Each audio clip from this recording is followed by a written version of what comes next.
மாநில தலைவர் அண்ணாமலை அவர்கள் எல்லா மாவட்டத்திலிருந்தும் விழுப்புரம், கடலூர், கள்ளக்குறிச்சி பகுதியில் பாதிக்கப்பட்ட மக்களுக்கு நிவாரணப் பொருட்கள் வழங்குமாறு ஏற்கனவே அறிவுறுத்தியிருக்கிறார்.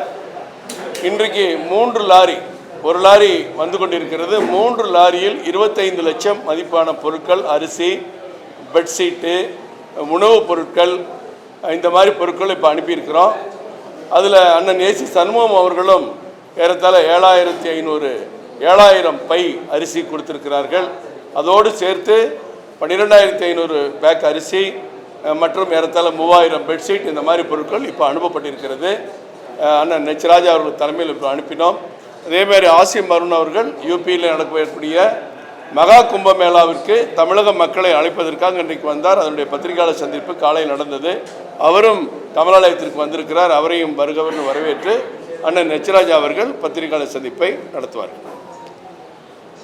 தமிழக மக்கள் அனைவருக்கும் கார்த்திகை திருநாள் நல்வாழ்த்துக்களை ஊடக நண்பர்கள் மூலமாக தெரிவித்துக் கொள்கிறேன். இன்றைக்கு டிசம்பர் 13, 2001 டிசம்பர் 13 அன்று பயங்கரவாதிகளால் பாராளுமன்றம் தாக்கப்பட்டது. அதிலே 5 காவல்துறை அதிகாரிகள் உட்பட 9 பேர் தங்கள் இன்னுயிரை ஈந்த அனைத்து பாராளுமன்ற உறுப்பினர்களையும் அன்று சொல்லப்போனால் நாட்டின் எதிர்காலத்தையே அவர்கள் காப்பாற்றியிருக்கிறார்கள். அவர்கள் அனைவருக்கும் பாரதிய ஜனதா கட்சியின் சார்பாக எங்களுடைய இதயபூர்வமான அஞ்சலியை செலுத்திக் கொள்கிறேன். தமிழகத்தில்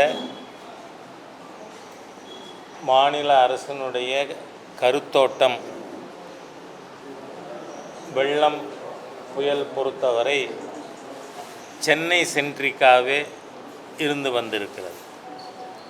ஆனால் கடந்த 3 மாதத்திற்கு முன்பாகவே கோயம்புத்தூர், மதுரை, திருநெல்வேலி பகுதிகளிலே வெள்ளத்தால் மக்கள் பாதிக்கப்பட்டார்கள். தொடர்ந்து பாரதிய ஜனதா கட்சியும் பொதுவாகவே இயற்கை சூழல் மாறுதல்கள் ஒரு எராட்டிக்காகவே இருந்து வந்திருக்கிறது. அதனால் சென்னைக்கு வெளியேயும் அரசுடைய கவனம் இருக்கணும் என்பதை நாம் வலியுறுத்தி வந்திருக்கிறோம். தற்பொழுது விழுப்புரம், கடலூர், கள்ளக்குறிச்சி மாவட்டங்கள் பாதிக்கப்பட்ட பகுதிகளுக்கு பாரதிய ஜனதா கட்சியின் சார்பாக நிவாரணப் பொருட்கள் அனுப்பப்பட்டிருக்கிறது. நாளைக்கும் பொருட்கள் அனுப்பப்பட இருக்கின்றன. இதற்கு எப்பொழுதுமே ஒரு உதார குணத்தோடு பாதிக்கப்பட்டவர்களுக்கு உதவி செய்கின்ற அருமை நண்பர் திரு ஏசி சண்முகம் அவர்களும் இதில் இணைந்திருக்கார். ஆகவே அவருக்கும் பாரதிய ஜனதா கட்சியின் சார்பாக பாதிக்கப்பட்ட மக்களுக்கு அவருடைய உதவியையும் வரவேற்று அவருக்கு நன்றி தெரிவித்துக் கொள்கிறேன். ஏற்கனவே மத்திய அரசு 940 கோடி ரூபாய் நிதி ஒதுக்கி இருக்கிறது. பாரதிய ஜனதா கட்சி மத்திய அரசுக்கு எவ்வளவு அதிகமாக நிதி ஒதுக்க வேண்டுமோ அவ்வளவு தர வேண்டும் என ஏற்கனவே கோரிக்கை வைத்திருக்கோம். பாதிக்கப்பட்ட மக்களோடு பாரதிய ஜனதா கட்சியும் மத்திய அரசாங்கமும் இருக்கும் என்பதை தெரிவிக்கிறேன். நீங்கள் கேட்குறதுக்கு எதுவும் இருந்தால்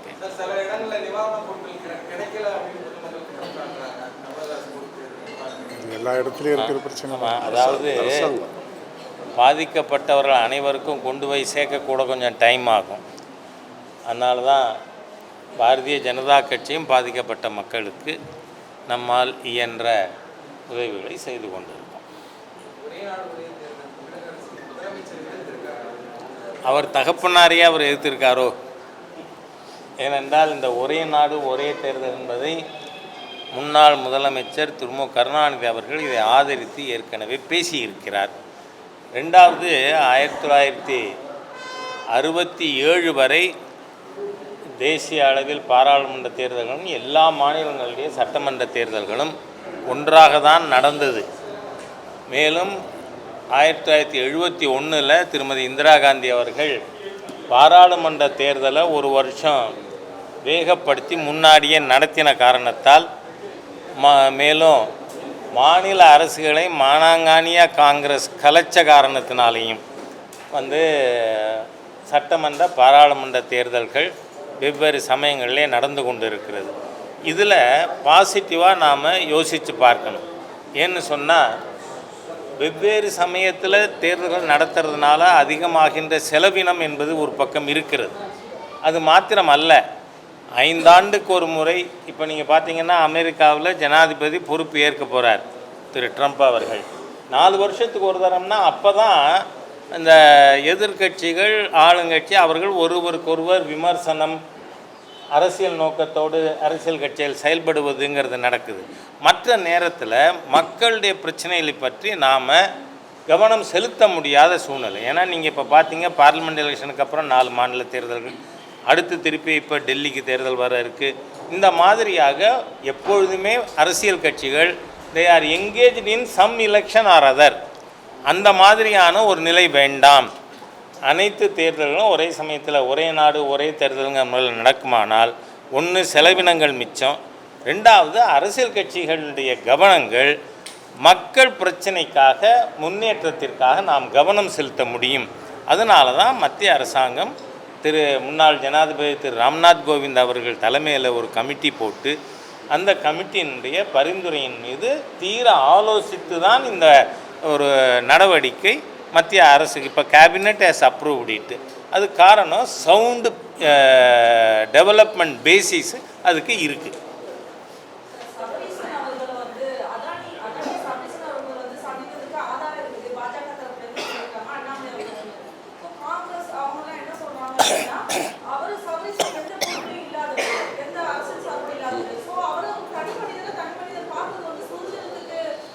ஏன் சட்டமன்றத்திலே அதை ஒத்துந்துருக்கலாமே?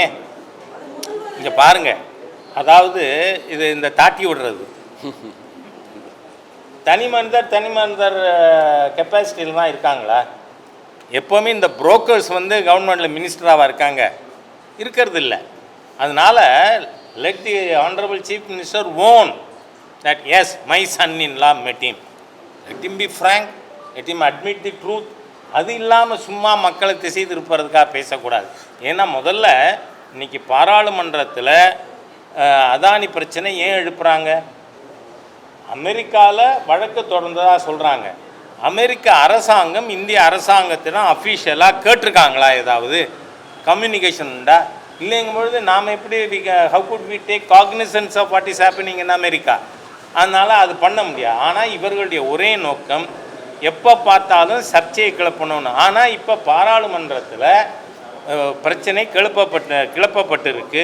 உண்மைகள் ஆதாரங்கள் அடிப்படையில் சோனியா சோரஸ் ஏக் ஹே, இதுக்கு இப்போ பதில் சொல்லுங்கள். சோனியா சோரஸ் ஏக் ஹே கி நஹி ஹே, இதை சொல்லுங்கள். சோனியாவும் சோரஸும் ஒரே இதில் போய் எப்படி இருக்காங்க? அதோட billions, hundreds of billions of டாலரை கையில் வச்சுக்கிண்டு உலக நாடுகளெல்லாம் டீஸ்டெபிலைஸ் பண்ணோன்னு இன்றைக்கி இந்தியாவை சுற்றி இருக்கிற எல்லா நாடும் டீஸ்டெபிலைஸ் ஆகிருக்கு. ஸ்ரீலங்கா, மயன்மார், பங்களாதேஷ், நேபாள், இந்த மாதிரியாக இருக்கிற சூழ்நிலையில் அதற்கு காரணமாக இருக்கின்ற சக்திகளோடு சேர்ந்து கொண்டு சோனியாவும் ராகுல் காந்தியும் இந்த மாதிரியாக பிரச்சனைகளை கிளப்புவது, இந்த நாட்டை முன்னேறுவதை விரும்பாத கட்சிகள் இவர்கள்.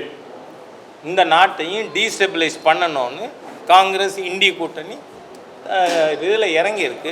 we will thoroughly expose them. Thank you.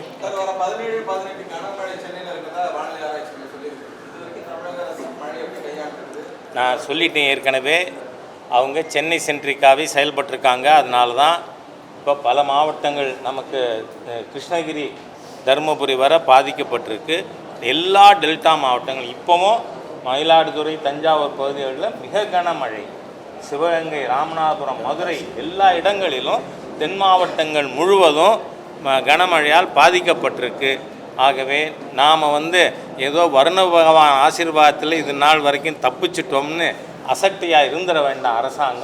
அரசாங்கம் விழிப்புணர்வோடு இருக்க வேண்டும் அப்படின்னு கேட்டுக்கிறேன். நன்றி.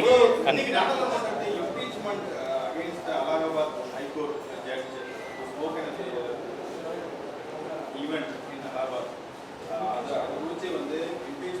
பார்லிமெண்ட் எடுத்து வரும்போது அதிமுகவினர் வந்து அதுக்கு எதிர்ப்பு தெரிவித்து வெளியே வராங்க.